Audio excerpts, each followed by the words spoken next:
and already using the brand new system.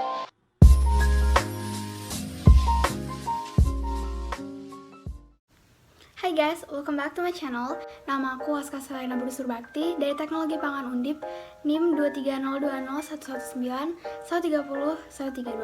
Jadi hari ini aku akan menjelaskan tentang materi praktikum analisis pangan, mikrobiologi pangan maksudnya. Pertemuan ketiga yaitu mengenai teknik isolasi mikroba dan sanitasi dan hygiene. Jadi, apa itu teknik isolasi mikroba? Teknik isolasi mikroba adalah teknik pemisahan mikroorganisme dari lingkungannya di alam dan menumbuhkannya sebagai biakan murni di medium buatan. Teknik isolasi mikroba memiliki berbagai cara, salah satunya adalah metode garis kuadran. Cara melakukan metode garis kuadran yaitu dengan mensterilkan alat-alat yang akan dipakai terlebih dahulu, lalu dibalik cawan petrinya dan dibuat peta kuadran menggunakan spidol. Setelah itu, medium PCA yang telah dicairkan dituang sebanyak kurang lebih 15-20 ml ke dalam cawan petri steril, kemudian diratakan dengan membentuk angka 8, lalu didiamkan dan dibiarkan memadat di dekat bunsen. Lalu satu loop suspens dari permukaan biakan kapang roti diambil dengan jarum osel lalu digoreskan secara zigzag sebanyak 3 kali ke atas medium pada daerah sektor 1. Setelah itu, jarum osel dipijarkan kembali dan didinginkan lalu penggoresan dilanjutkan lagi dari tepi sektor 1 ke tepi sektor 2 secara zigzag. Nah, hal yang sama dilakukan pada sektor 3 dan sektor 4 dan jangan lupa untuk memijarkan kembali jarum osel setiap akan berpindah sektor. Setelah itu, cawan petri dibungkus dengan plastik wrap dan diinkubasi dalam inkubator pada suhu 25 derajat Celcius selama 2 minggu dan dilakukan pengamatan pada hari kedua, 6, 10, dan 14. Nah, dari percobaan didapat hasil seperti tabel ini. Nah, dari tabel kita bisa lihat kalau jumlah koloni kapang dari sektor 1 hingga 4 mengalami penurunan karena setelah goresan pertama, goresan selanjutnya disilangkan dari goresan sebelumnya sehingga diperoleh jumlah koloni yang lebih sedikit. Pertumbuhan kapang pada waktu inkubasi 2 kali 24 jam hingga 10 kali 24 jam berada pada fase eksponensial sehingga mengalami peningkatan pertumbuhan yang cepat.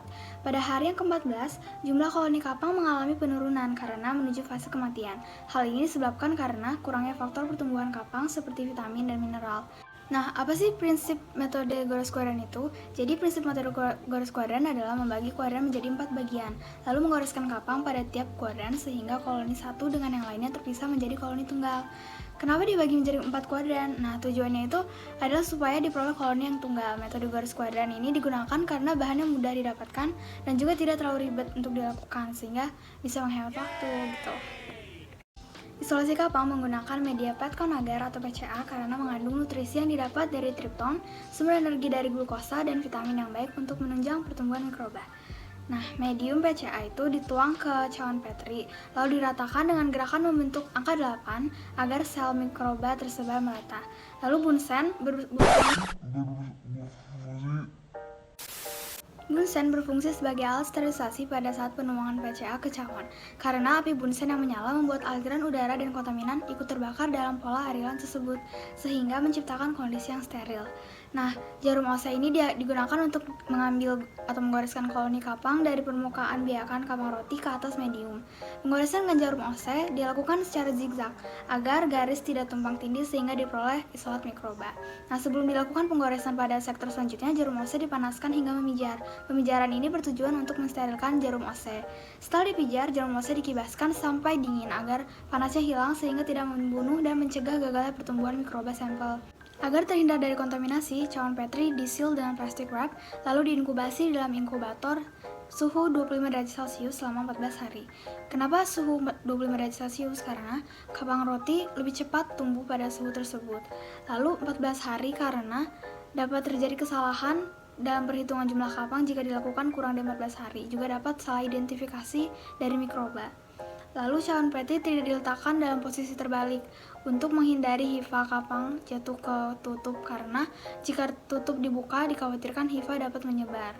Kelebihan dari metode ini adalah dapat dihasilkan koloni mikroba yang tunggal lalu dapat membuat goresan dengan pola tertentu dan kontaminannya mudah dibedakan. Kekurangannya adalah Dalam prakteknya dibutuhkan keterampilan tertentu saat penggoresan sehingga diperlukan latihan. Jadi kesimpulannya adalah pertumbuhan kapang pada waktu 2 kali 24 jam hingga 10 kali 24 jam mengalami peningkatan secara cepat karena sedang dalam fase eksponensial. Sedangkan inkubasi pada hari ke-14 jumlah koloni kapang mengalami penurunan karena menuju fase kematian yang disebabkan kekurangan faktor pertumbuhan seperti vitamin dan mineral. Koloni kapang yang teridentifikasi adalah Aspergillus flavus yang memiliki kornidia berwarna hitam seperti ini. A few moments later. Selanjutnya aku mau jelasin tentang sanitasi dan higien. Jadi sanitasi adalah suatu upaya yang dilakukan oleh manusia untuk mewujudkan dan menjamin kondisi lingkungan, terutama lingkungan fisik, tanah, air, dan udara, yang memenuhi syarat-syarat kesehatan. Nah, personal hygiene adalah suatu tindakan untuk memelihara kebersihan dan kesehatan seseorang untuk memelihara kesehatan baik fisik maupun psikisnya. Percobaan personal hygiene dilakukan dengan cara menuangkan medium PC yang telah steril ke cawan sebanyak 15 ml dan dibiarkan hingga mengeras. Lalu 3 jari tangan disterilkan terlebih dahulu dengan alkohol dan 3 jari lagi tidak disterilkan dan ditempelkan pada medium PC tersebut. Nah, sampel kuku dan rambut dari perwakilan kelompok dimasukkan ke dalam aqueduct, lalu digojok, kemudian 1 ml sampel dipipet ke dalam cawan Petri dan dituangkan medium PCA cair. Setelah itu, cawan diinkubasi dengan posisi terbalik pada suhu 37 derajat Celcius selama 24 jam dan diamati perubahan yang terjadi. Selanjutnya, untuk melakukan percobaan swab test, sampel diambil dengan mengusap permukaan gagang pintu toilet dan meja laboratorium dengan swab stick. Sebelumnya, pastikan terlebih dahulu kalau tangan kalian sudah steril ya. Setelah itu, swab stick dimasukkan ke dalam tabung reaksi hingga bagian kapasnya tenggelam di dalam larutan dilusi. 1 ml dari larutan kemudian dipipet dan dimasukkan ke dalam cawan Petri, kemudian media PCA cair dituang ke dalam cawan Petri tersebut. Lalu diinkubasi pada suhu 37 derajat Celcius selama 24 jam dan diamati pertumbuhan koloni bakteri. Percobaan direct air contact dilakukan dengan cara sampel medium PCA dituang sebanyak kurang lebih 15 ml ke dalam cawan Petri dan didekatkan dengan bunsen. Sampel medium PCA lainnya dituang sebanyak kurang lebih 15 ml ke dalam cawan Petri dan diletakkan jauh dari bunsen. Sampel dibiarkan hingga mengeras, lalu cawan diinkubasi pada suhu ruang selama 24 jam dan diamati perbedaan masing-masing cawan. Dari percobaan yang telah dilakukan didapat hasil seperti tabel ini. Dari tabel kita bisa lihat sampel kuku memiliki jumlah mikroba yang paling banyak di antara sampel lainnya. Nah, ini karena kuku paling jarang dibersihkan dan dapat menjadi kotor dan menjadi tempat bakteri bertumbuh dan berkembang biak. Jari yang hygiene mengandung mikroba yang lebih sedikit dari sampel jari yang non-hygiene. Kenapa? Karena jari hygiene telah dibersihkan dahulu dengan alkohol. Nah, alkohol ini merupakan antiseptik dan disinfektan bagi permukaan kulit yang dapat membunuh mikroba dan melarutkan lapisan lemak dan sebum pada kulit kita. Sampel direct air contact yang dekat dengan bunsen tidak mengandung mikroba sama sekali. Wah, kok bisa ya? Nah, karena sampel PCA disterilisasi dengan api bunsen yang menyala. Nah, ini menyebabkan pola aliran udara dan kontaminan ikut terbakar dalam pola aliran tersebut, sehingga menciptakan kondisi yang steril. Prinsip sanitasi adalah pengendalian faktor lingkungan fisik manusia yang berpengaruh kepada perkembangan kesehatan fisik maupun kelangsungan hidup manusia. Prinsip hygiene adalah pemeliharaan kebersihan diri individu yang meliputi kebersihan rambut, telinga, gigi dan mulut, kulit, kuku, dan kebersihan dalam berpakaian. Perbedaan hygiene dan sanitasi adalah hygiene itu mengarahkan aktivitasnya kepada manusia, sedangkan sanitasi lebih mengarah pada faktor lingkungan hidup. Nah, persamaannya itu adalah hygiene dan sanitasi sama-sama tidak dapat dipisahkan atau satu sama dengan lain karena erat kaitannya.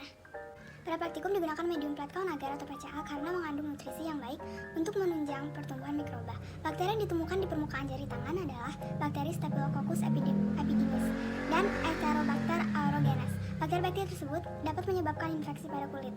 Mikroba-mikroba tersebut dapat berada di meja laboratorium karena didapat dari sampel saat melakukan percobaan. Tujuan percobaan direct air contact adalah untuk memperoleh mikroba dari udara melalui kontak langsung maupun tidak langsung karena mikroba yang terdapat di udara biasanya melekat pada debu atau droplet air. Salah satu mikroba yang dapat ditemukan di udara adalah Staphylococcus aureus yang dapat menyebabkan infeksi pada kulit seperti bisul, infeksi pernapasan, dan infeksi pada tulas seperti osteomyelitis. Penerapan sanitasi pada industri pangan yaitu produk pangan pada saat didistribusikan tidak dicampur dengan bahan berbahaya, menggunakan kendaraan pengangkutan khusus, bahan makanan yang higienis tidak boleh diinjak, dibanting, dan diduduki agar meminimalisir cemaran pada saat pengangkutan bahan pangan. Penerapan higien dapat dilakukan dengan mencuci tangan terlebih dahulu sebelum memasak makanan agar menurunkan resiko konsumen yang memakan makanan tersebut dapat terkena diare. Jadi kesimpulan yang bisa kita dapat adalah bakteri dapat ditemukan di lingkungan laboratorium dan bagian tubuh kita. Semakin tinggi tingkat sanitasi dan hygiene, maka semakin sedikit ditemukan keberadaan mikroba. Jadi jaga kebersihan tubuh dan lingkungan kalian ya supaya terhindar dari kuman dan penyakit.